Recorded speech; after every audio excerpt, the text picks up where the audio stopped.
Yeah, I think, I mean, to me, when we're talking about standouts, especially in the first half, but really throughout the whole game, I thought Asensio was the one that really stood out to me. There are others, and I think there are others that actually grew into the game, but Asensio would be the one that immediately comes to my mind.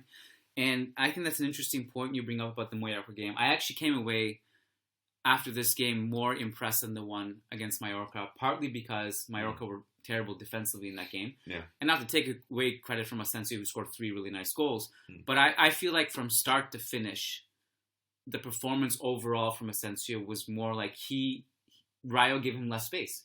So one of the things that Rayo I thought did well, relatively speaking, was every time the ball came to the wings, whether it was Vinicius or Asensio, they were able to get numbers there to suffocate them or try their best to close their space down. I thought Asensio just looked composed in those, little shoulder drop, cut one way, go the other way.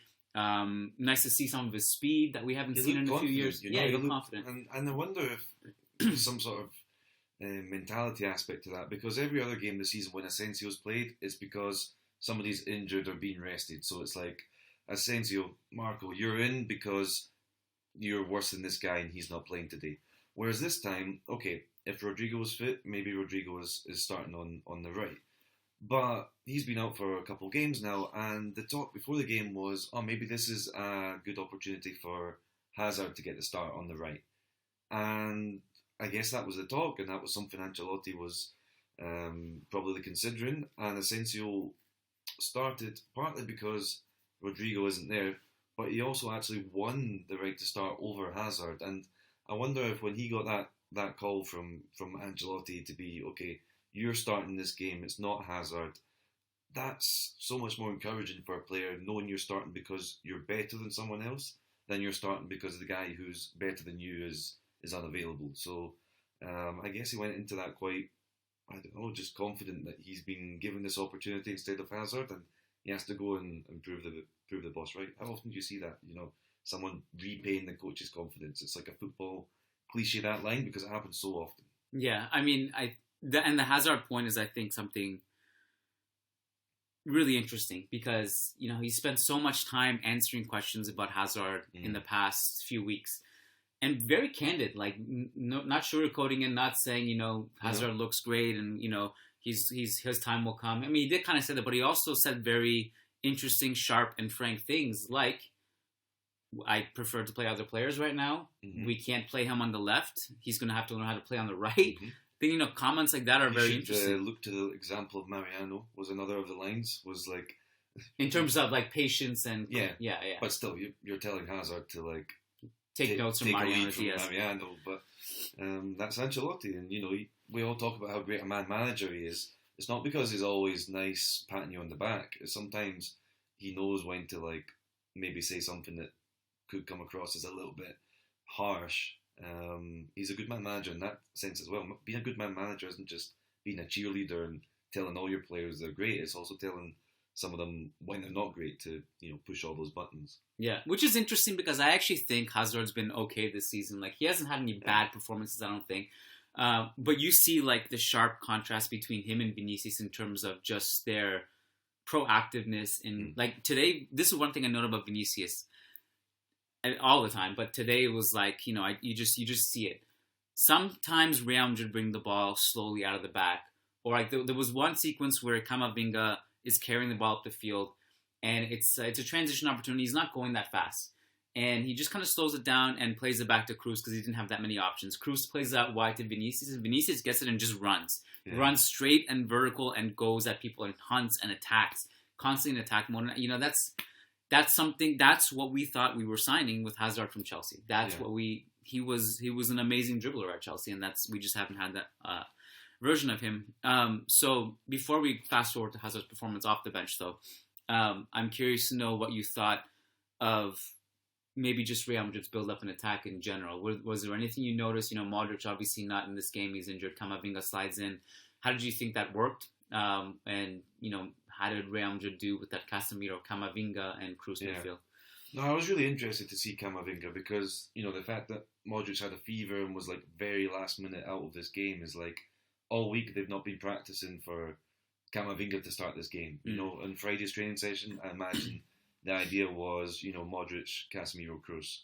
So Camavinga's having to play in this role, playing the 4-3-3 in that three, which when he's played before, it's not always been in that midfield three. It was when there was the experiments with the 4-4-2 or the crazy chaos against Sheriff, whatever you want to call that. So he had to play in this quite disciplined role in the three and didn't have any sort of practice for it the days before.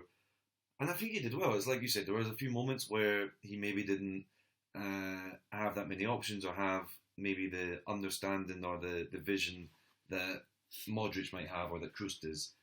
But he didn't make any mistakes, and he kind of knew when to sort of, eat it and pass it right back, which in other games he hasn't done. In other games he's sort of dribbled himself into situations where he loses possession or he's played poor passes.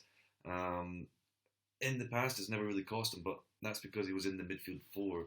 When you're in the three, if you play that bad pass, if you lose that ball, depending on where Casemiro is and how quick he's going to be, that's all of a sudden a really dangerous counter-attack. So I think he did well. Didn't take too many risks, which in this specific instance is I'm saying that as a positive for Camavinga, because I think some of the other games he's taken maybe too many risks, and when it's worked, it's been great, and we all love it. And when it hasn't, it's Ancelotti, you can tell, gets a bit nervous. Yeah, and you pointed out that game where he was the fourth midfielder or one of the four midfielders. Yeah. And that's something I noted in my article that I wrote yesterday, is that if you look at, we really, in a Real Madrid shirt, we know very little about him in terms, like, we know his scouting report from Rennes, and we know we've seen him play there. Some people have seen him play regularly. Some people have seen, the highlight reels or whatever. Before this game, he had played 300 or so minutes for Real Madrid. So it's like, once you get to like the 1,000 minute mark, you're like, okay, we kind of know what, we can kind of analyze something a little bit more. But the reason I bring up the fourth midfielder thing, and I'm kind of highlighting this, because he's been put in these situations that are just kind of confusing. Like the fourth midfielder role, everyone seemed confused in that scheme. Yeah. And so, like, just to be fair to him, he had that amazing start. He had an assist. He had a goal, like, to his Real Madrid career. So it all started with this a bang. was always off the bench, Yeah.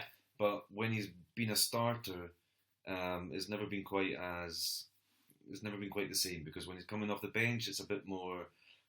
He can see the game. Everyone's read the game from the bench for the first 60, 70 minutes, and then he comes on with a specific role for the last 20 minutes. When you start the game, you need to be able to feel out what's the opposition doing in this specific game, and Modric, Kroos, Casemiro have been doing this for years. They know, they can probably identify quicker than anybody this. Camavinga is still just so young, so it maybe takes him a bit of time to understand the nuances of the game when you're in from the first minute, when you have no sample size on how a Rayo Vallecano are going to play at the Bernabeu on November 6th.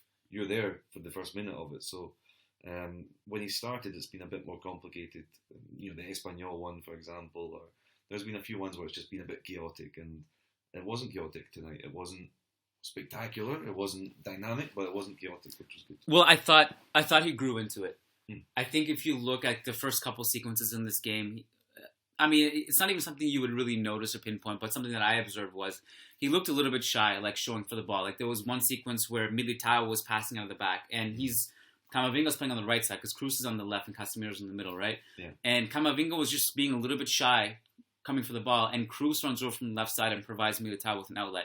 And then you can kind of see Kroos just like talking to Camavinga in that moment. And I don't know if you saw that on the camera or not, but it's something that was interesting. But these are the things you can see in the stadium. Yeah. Where you can see who's talking to who's giving each other a bit of advice. And these are the kind of interesting dynamics that you always want to just sort of understand, like who takes who under each person's wing. Right. Well, so, but I thought from there he just kind of grew into it more and more, and by the second half he was coming in with important tackles. He was progressing the ball well. He had that roulette in the first half, which the Bernabeu really enjoyed, and which to be honest, I kind of missed. And I haven't seen a replay. I just was writing a note, and then I saw him like half ending his roulette in the Bernabeu, applauding that. So I'd be interested to see a replay. I don't know. You heard it before you saw it. I basically heard it more than I saw it. Yeah. So I don't know if it was that good on TV, but it seemed good based on the reactions. But yeah, it was other thing I forgot to mention early on. There was one moment where he was a little bit too lax with the ball at his feet, and he was easily dispossessed. But again, from that moment on, I thought he grew into it. And just looking over my notes, he had that shot at the top of the box in the 86th minute where he turns and he shoots it. His counter pressing was good. He was winning the ball in midfield. I hadn't looked at his numbers and stuff, but I thought he grew into the game, and I was encouraged by it. And he's so young. He's played so little for Real Madrid. It's just something you kind of take game to game at this point. So we talked about Asensio, we talked about Camavinga, the midfield in general. We talked about Carvajal. We kind of talked about Vinny.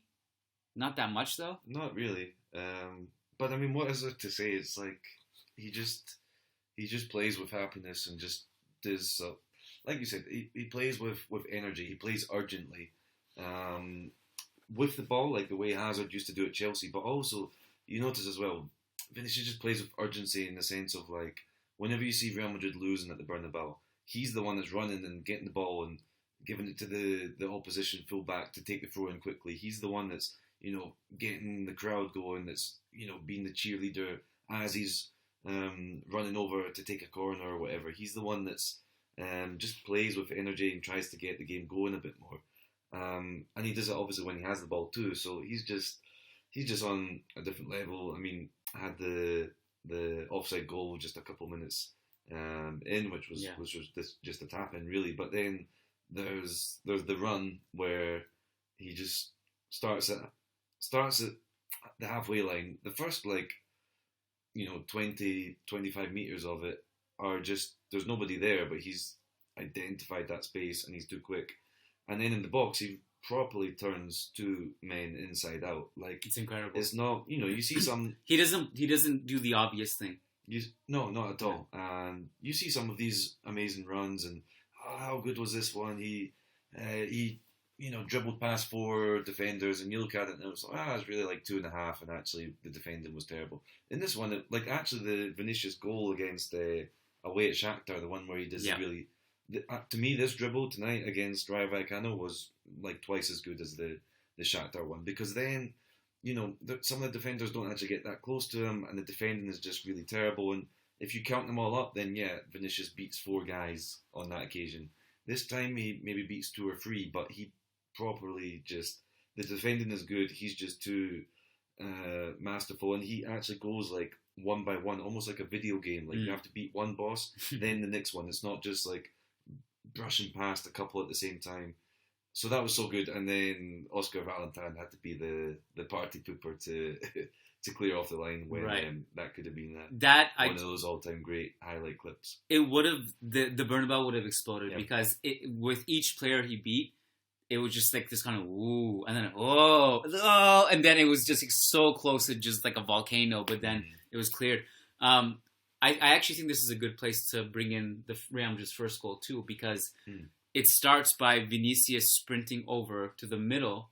Yeah. And I was talking to Ben Hayward at halftime. We were talking about this, and he was saying like something that I noticed was that he does a lot more centrally now than he did last season. Yeah. And Ancelotti has actually talked about this too. He said, it's not that Vinny is just beating players on the wing. He's beating players in the middle of the field. And on that particular sequence, it was not even a dribble or anything.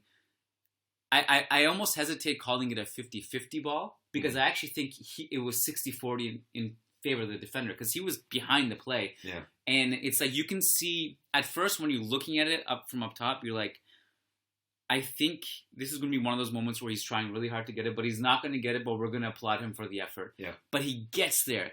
He gets there first, and I honestly thought, there's no way in hell he's getting there. It just didn't seem like, but he got there.